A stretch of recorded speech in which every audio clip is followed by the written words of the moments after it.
Hello everyone, I'm making this video to talk about the evolution of the Craftsman combination wrench. As you see here, this is the venerable standard raised panel Craftsman wrench. It's the one that we grew up with. It's basically our father's wrench.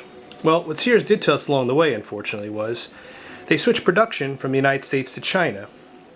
And over time, they gave us this. Now these are both 14mm wrenches.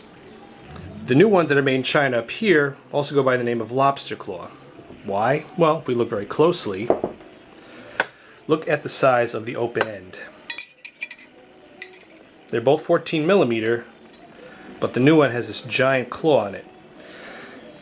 It's estimated that the reason for this was inferior metal, so we have to use more of it. So the reason I'm making this video was I was inspired by a guy whose handle goes by "These Are My Toys."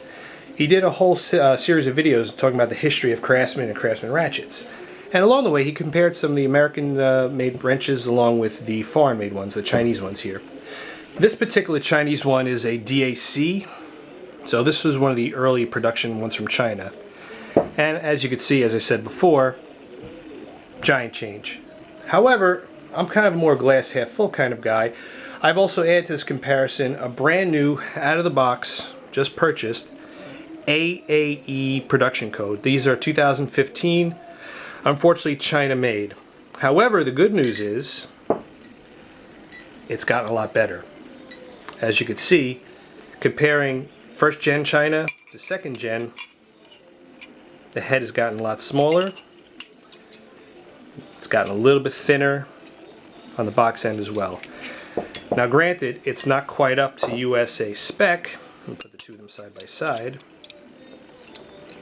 It's still thicker. Head is slightly larger, not much.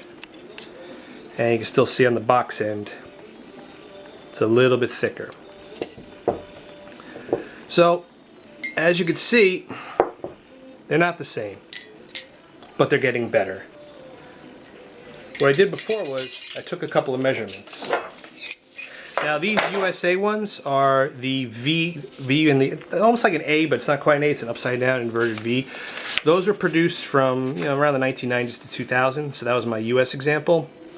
As you can see, the width of the open end, the C section, was a shade under 29mm. First generation China 32, and the current generation 29.71. It's still thicker, or it's still wider for that matter, but we're getting there.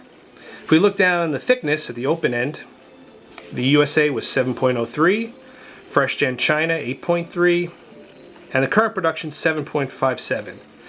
So, better, but not quite what we expected. And the measurements go on and on.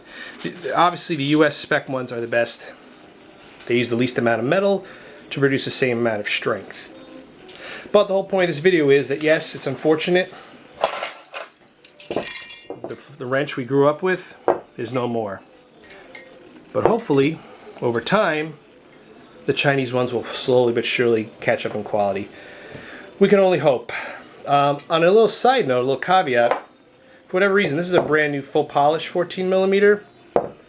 And I don't know if the production guy got the message, but unfortunately, still has the lobster claw. So, we can only hope, guys. Thanks for watching.